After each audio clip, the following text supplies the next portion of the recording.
Okay guys, so in this video let's talk about linear search. Okay, so the topic is linear search.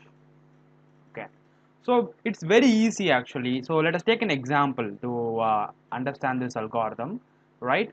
So another important point is linear search is also known as sequential search. Okay, because we're gonna search the array sequentially. That's why it's called as sequential search. Okay, let us take an example. Let's say this is my array.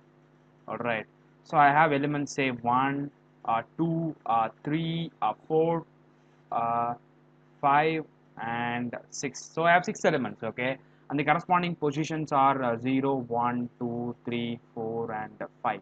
Index, right? So index starts from 0, you know that, right?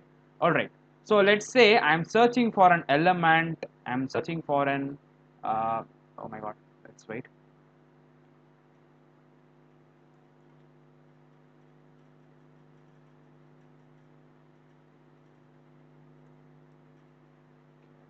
Recording, yes. Okay, so yeah, let's say I'm searching for an element, say 5. Okay, searching for element 5 in this particular array. Okay, so what I have to do here is basically I have to start from the let's take another color.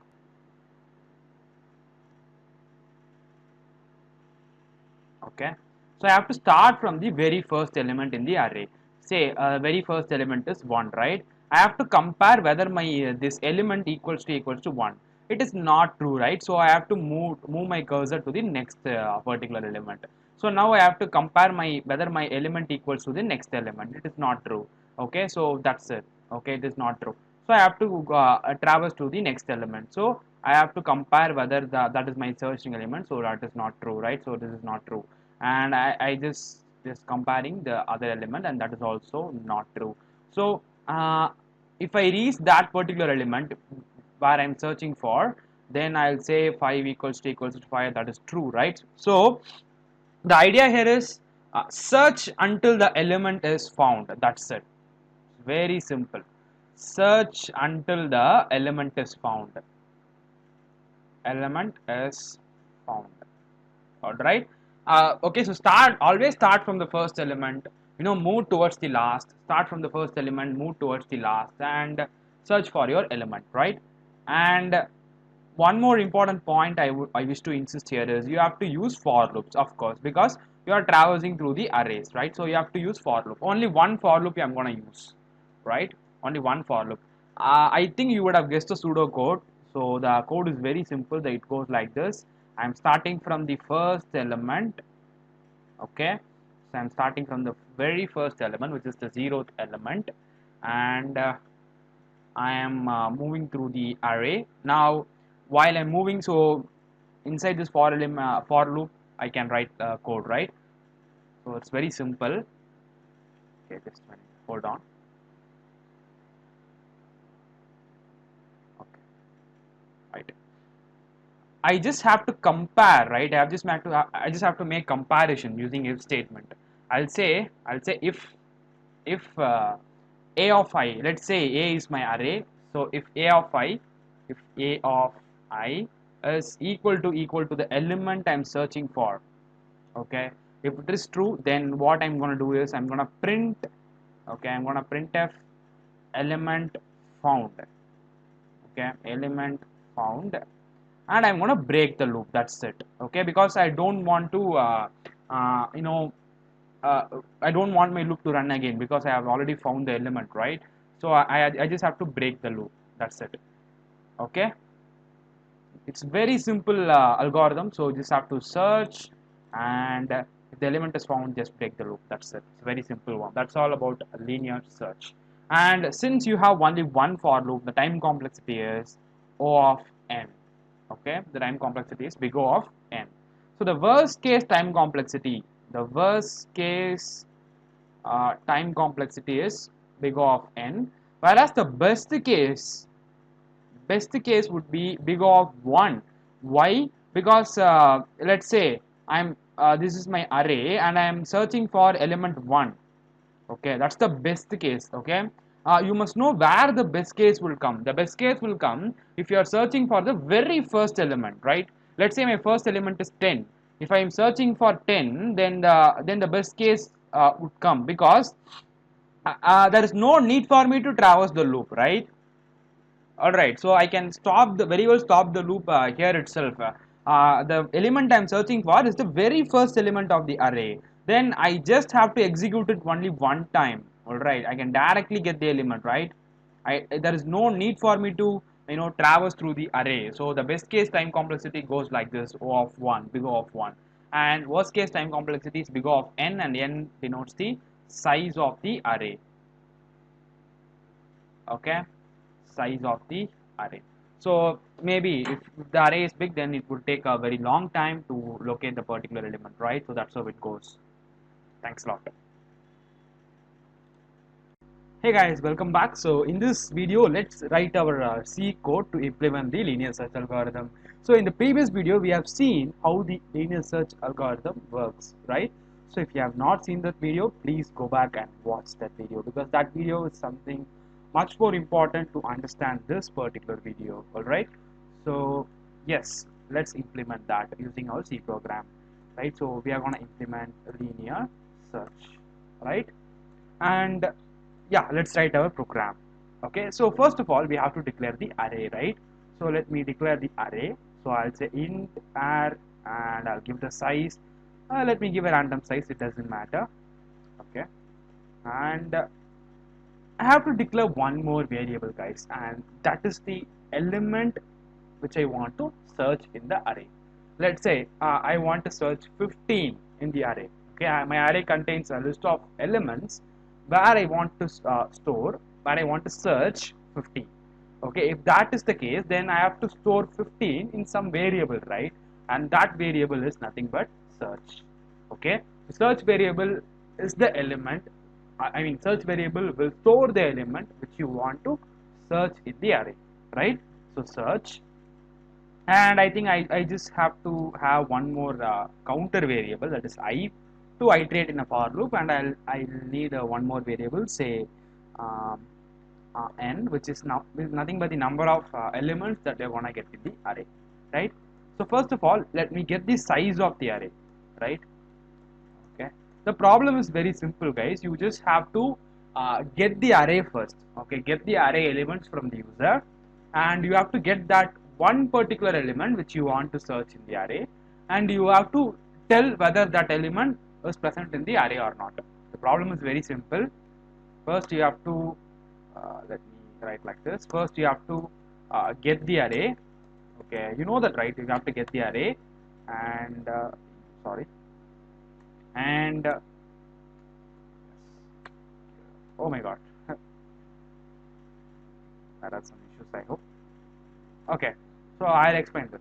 You have to get the array first. After that, you have to get that one particular element which you want to search. Okay, and third step, you have to tell whether the element is present in the array or not, right? It's very simple, right? So enter the size of the array first, and I'll scan the size. Okay, and this is the n variable. Okay, so that's why I've declared n, right? And after that, I have to iterate a for loop. Okay, oh, why should I need a for loop? To get the array elements. Okay, you know that, right? You get a list of elements, you have to use a loop, right? So by default the index starts from 0 and it will go up to the size, right? That is n here. N is the size of the array, right? So let me scan the elements. Scan of %g, and I'll assign it to the array directly, right? So array of I. That's how you have to get the elements, right? I think you should be familiar with this by the time, right? You should be familiar with this syntax. Okay, so the index starts from 0, you have to go up to the size of the array, and yeah, this for loop will iterate n times. Okay, let's say my n is 5. Okay, I mean the 5 is the size of my array. Okay, I'm entering the size as 5, so which means that my array will contain 5 elements, right? So this for loop will iterate 5 times. Okay, it starts from 0 guys, so 0, 1, 2, 3, 4, 5 times. Okay, at the fifth iteration, when n becomes 5, it will end. Okay, and when each time the for loop iterates, you will get one element, right? So if for loop iterates 5 times, then you will get all the 5 elements from the user, and that is your array. Okay, so we are basically getting the array here. All right. After that, let me print one statement. Enter the element which you wish to search. Very simple, right? Which you wish to search, and you got to scan that element, right? So I should store that element in the search variable, which I have declared before, right? So I have declared here, right, search variable. So I have to get that element. I mean, I have to get that particular search element, right? And I have to again open a loop. Why? Because now I'm gonna scan my array. Okay, I'm gonna traverse the array and I'm gonna search for my search element. Okay, this is the element search. Okay, which I want to search. So I have to search for that particular element, right? So for that I have to open another loop and I have to scan the whole elements of the array, right? So I'm creating another loop here. So while iterating, if I found any element, if array of any element, so array of I means say first iteration I is 0, so array of 0. So whatever the element is in the 0th position, okay, and when I becomes 1, array of 1, so the second element. So likewise you have to compare each and every element whether that is equal to search.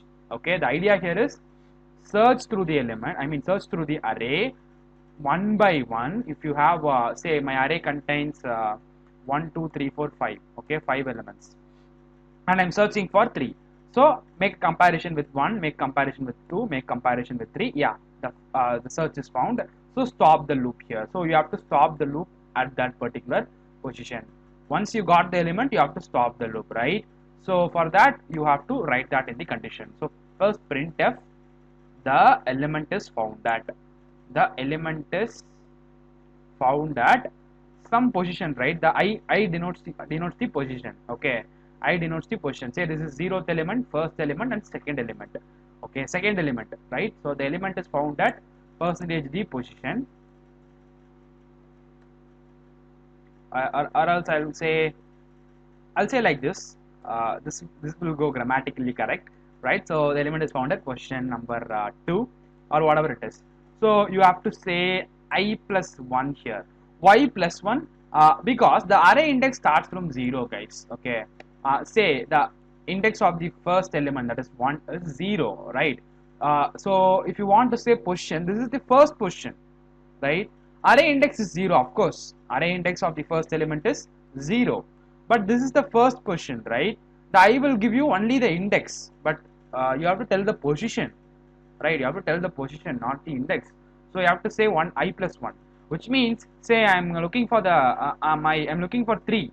My search is 3 in this array. This is the array, guys. This is the array, and I'm looking for 3. Let's take it as an example. I'm looking for 3.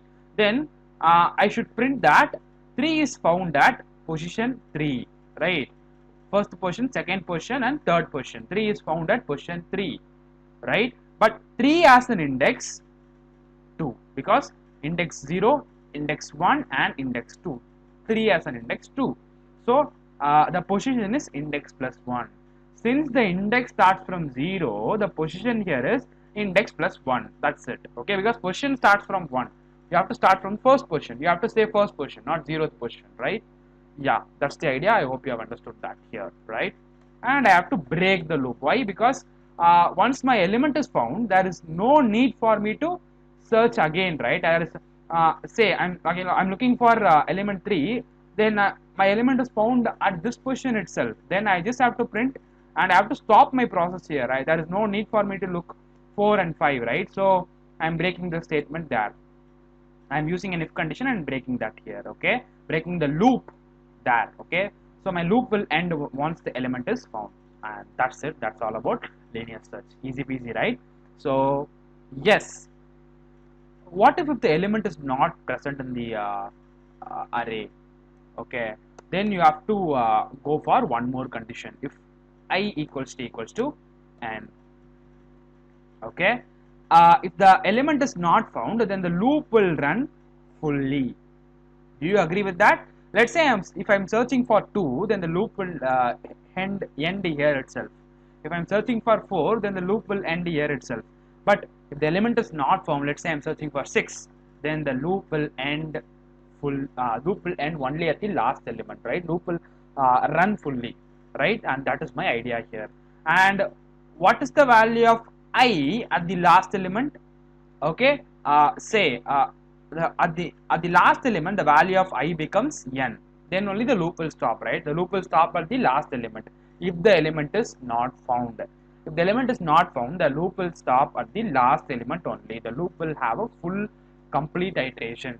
In that particular case, my last elements, once I got the last element, then I moved on to the last element, then my I becomes n, right? That is the condition for the loop to get false. So once the loop stops executing, then I becomes n, right? So I have to check whether I equals to n. If this is true, then you have to print one statement here. No, the element is not found, because which means that I have searched the whole loop and the element is not found. I have searched the whole loop and the element is not found, right? So hence I becomes n, okay, because I have searched the whole loop. So I has totally become the size of the array, okay. The counter variable has totally become the size of the array. So I have searched the whole loop, the element is not found. If the element is found at 2, then the I will be having the index of that particular element, right? Okay, if the, say the element is found and the element is 2, which I am searching for, then I will be the loop will stop there. The loop will stop there, and I will be having the index value of that particular element, okay, because the loop stopped there. So I will be having the index value of that particular element. So this condition will not go true. It will not be equal to size of the array. So this element, this statements will not work, okay. This will be printed and the program will work fine, okay. But if the element is not found, then I will become this condition will go false and I will become the size of the array, and this will be printed, right? And this condition will not be true if the element is not found, right? So let us run this code. I hope you have understood, right? So yeah, let me give the size as 5 itself. And did we ask for the element? No, we didn't ask for the number of elements. But yeah, anyhow, let's give the number of let's start giving the elements, because they have given the size, so it will ask for 5 elements. So 10, 20, 30, 40, 50. So 5 elements, right? Enter the element you wish to search. Let's say I just want to search for 40. Yeah, the element is found at position number 4, because you can see first position, second position, first position, second position, third position, fourth position, right? So the element 40 is found at fourth position. That's how it is getting printed, right? So that's how this code works. I hope you have understood this very clearly. If you have any doubts, please post that in the Q&A section. If you still have any doubts, please watch that video twice, or you can also rewind and watch that, right? And that will help you a lot. Thanks a lot.